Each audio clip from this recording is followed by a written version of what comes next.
आज सामान्य हिंदी कक्षा 11 की क्लास में मैं आपको कथा भारती में निर्धारित कहानी व बलिदान का सारांश बताऊंगी। यह कहानी मुंशी प्रेमचंद द्वारा लिखी है और इस कहानी का सारांश इस प्रकार है।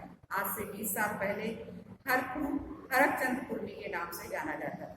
उस समय उनके यहाँ शक्कर का कारोबार था। कई हलों की खेती थी, लेकिन देश में विदेशी शक्कर के आ जाने से उनका कारोबार खराब हो गया और वह हरकचंद से हरकू बन गया। आज उनके पास केवल 5 बीघा जमीन है और केवल 1 हल की खेती, मगर उसका स्वाभिमान आज भी 20 साल पुराना ही है। इसलिए गांव की पंचायतों में आज भी उसकी सम्मत समान दृष्टि से देखी जाती है। वह जो कहता है बेलाग कहता है और गांव के अनपढ़ उसके सामने मुंह नहीं खोलते। हरकू ने अपने जीवन में कभी दवा नहीं खाई थी। ऐसा नहीं था कि वह कभी बीमार ही ना होता था। वह हर साल कुंवार के महीने में मलेरिया से पीड़ित होता था, किंतु बिना दवा खाए ही 10-5 दिन में चंगा हो जाता था। इस बार वह कार्तिक में बीमार पड़ा तो ठीक ही ना हुआ और अंततः उसने खटिया पकड़ ली। उसे लगने लगा कि अब उसके चलने के दिन आ गए हैं। एक दिन मंगल सिंह उसे देखने गए और बोले, बाबा, बिना दवा खाए अच्छे ना होंगे, पुनः क्यों नहीं खाते? हरकू ने उदासीन भाव से उत्तर दिया, तो लेके आना। अगले दिन कालिका दिन ने आकर कहा, बाबा 2-4 दिन कोई दवा खा लो, अब तुम्हारी जवानी की देर थोड़ी है, बिना दवा दर्पण के अच्छे हो जाओगे। हरकू ने उसी मंद भाव से कहा, तो लेते आना। मगर ये सब बातें केवल शिष्टाचार की और संवेदना का हिस्सा थी। बिना पैसा लिए किसी ने हरकू को दवा लाकर ना दी और ना ही हरकू ने दवा के दाम देने की बात किसी से कही। अंततः 5 महीने कष्ट भोगने के बाद ठीक होली के दिन हरकू ने शरीर त्याग किया। हरकू के उपजाऊ खेत जमीन 3-3 फसलें देते थे। अभी सभी गांव वालों की नजर उन पर लगी। सभी जमींदार लाला ओंकार नाथ को उकसाने में दुगना लगान और बड़ी रकम का नजराना पेशगी लेकर गिरधारी के खेत छुड़ाने के लिए एक दिन जमींदार ने गिरधारी को बुलाकर कहा, तुम 8 रुपए बीघे खेत जोतते थे, मुझे 10 रुपए मिल रहे हैं और नजराने के रुपए अलग से। तुम्हारे लिए 7 रियायत करके लगान वही रखता हूँ, पर नजराने के रुपए तुम्हें देने पड़ेंगे। गिरधारी ने नजराने की रकम देने में असमर्थता व्यक्त की तो जमींदार ने उसे चेतावनी दे दी कि अगर 1 हफ्ते में के अंदर नजराने की रकम दाखिल करोगे तो खेत जोतने पाओगे, नहीं तो मैं दूसरा प्रबंध कर दूंगा। अब गिरधारी और उसकी पत्नी सुहागी दोनों खेत के हाथ से निकलने की चिंता में घुलने लगे।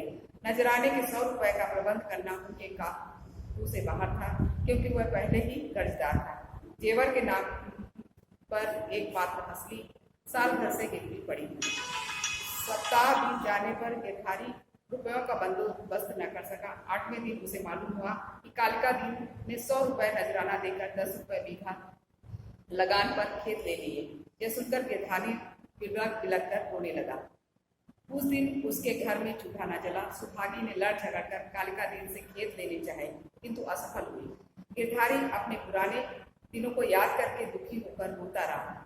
उसे लोग समझाते कि तुम्हें पिता के क्रियाकर्म में इतने रुपए व्यर्थ ही उड़ा दिए। यह सुनकर उसे बहुत दुख होता। उसे अपने पिता पर तनिक भी पछतावा न था। वह कहता, मेरे भाग में जो लिखा था वह होगा। पर दादा के ऋण से ऋण हो गया।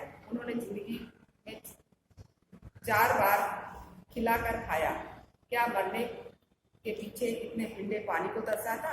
इस प्रकार आषाढ़ आ पहुंचा। वर्षा हुई तो सभी किसान अपनी खेती बाड़ी में व्यस्त हो गए। यह सब बातें देख सुनकर गिरधारी जल बिन मछली की तरह तड़पता। गिरधारी ने अभी तक अपने बैल न बेचे थे। तुलसी बनिए ने अपने रुपए के लिए धमकाना आरंभ कर दिया। मंगल सिंह ने नालिश की बात कहकर उसे और डरा दिया। अंत में मंगल सिंह ने उसे 80 रुपए की जोड़ी का 60 रुपए और में सौदा कर बैल खरीद लिए। बैलों के जाने पर पूरा परिवार फूट फूट कर रोया। उस रात को गिरधारी ने कुछ न खाया। प्रातःकाल उसकी पत्नी सुहागी ने उसे चारपाई पर न पाया। उसने सोचा कि कहीं गए होंगे। दिन ढले तक भी घर न लौटने पर चारों ओर उसकी खोज हुई, किंतु गिरधारी का पता न चला। संध्या समय अंधेरा छा जाने पर सुभागिन ने गिरधारी के सिरहाने दिया जलाकर रख दिया। अचानक सुभागी को आहट मालूम हुई। उसने देखा गिरधारी बैलों की नांद के पास सिर झुकाए खड़ा है। सुभागी यह कहती हुई उसकी ओर बढ़ी, वहां खड़े क्या कर रहे हो? अब सारे दिन कहाँ रहे? गिरधारी ने कोई उत्तर न दिया। उसे वह पीछे हटने लगा और थोड़ी दूर जाकर गायब हो गया। सुभागी चिल्लाई और मूर्छित होकर गिर पड़ी। अगले दिन कालिका दिन जब अंधेरे में खेतों पर हल जोतने पहुंचा तो उसने वहां गिरधारी को खड़े पाया। वह गिरधारी की ओर बढ़ा तो पीछे हटकर कुएं में कूद गया। कालिका दिन डर कर बैलों को वहीं छोड़कर गांव आ गया। सारे गांव में शोर मच गया। कालिका दिन ने हिम्मत की, फिर गिरधारी के खेतों की ओर जाने की हिम्मत उसे न हुई। उसने गिरधारी के खेतों से इस्तीफा दे दिया।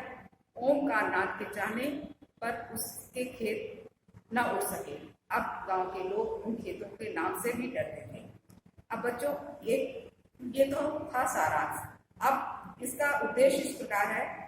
मुंशी प्रेमचंद यथार्थवादी कथा कर रहे हैं और उन्होंने उस समय की समस्याओं, दुर्बलताओं, अंधविश्वास, रीति रिवाज और मानवीय संवेदनाओं को अपनी कहानियों का विषय बनाया है और इस कहानी में झूठी मान, निष्ठा और ग्रामीणों के लिए अपनी हैसियत से अधिक खर्च करने, गरीब मजदूर, किसानों का जमींदार और बनिए साहूकार का शोषण किए जाने की समस्या को मुख्य रूप से उठाया गया है। इस कहानी में न केवल समस्या को उठाया गया है वरन उसका समाधान भी प्रस्तुत किया गया है कि झूठी शान शौकत के लिए हैसियत से अधिक खर्च नहीं किया जाना चाहिए और न ही किसी एक खास व्यवसाय में बंधकर रहना चाहिए। इस बात को गिरधारी और उसके बेटे के माध्यम से व्यक्त किया गया है। किसानी में गिरधारी कर्जदार रहा, तन पर अच्छी कमीज और पैरों में जूता न आया। घर पर कभी तरकारी पकती और कभी जौ खाया जाता, किंतु उसका बेटा ईंट भट्टे पर मजदूरी करके 20 रुपए महीने घर में लाता था। अब वह कमीज और अंग्रेजी जूता पहनता है। घर में दोनों जून की तरकारी पकती है, जौ के बदले गेहूं खाया जाता है। किसानों की सादगी और खेती तथा खेतों के प्रति उनकी निष्ठा का चित्रण करना प्रेमचंद का उद्देश्य रहा है। उद्देश्य के रूप में कहानीकार ने यह भी दिखाया है कि किस प्रकार धन समाज की मानसिकता को बदल देता है। धन के प्रभाव और अभाव के कारण केवल व्यक्ति का सामाजिक स्तर ही नहीं बल्कि उसका पूरी तरह से पूरा कारोबार ही बदल जाता है। मंगलू सिपाही बनकर मंगल सिंह बन जाता है। कल्लू अहिर गांव का मुखिया बनकर कालिका दीन कहलाने लगता है।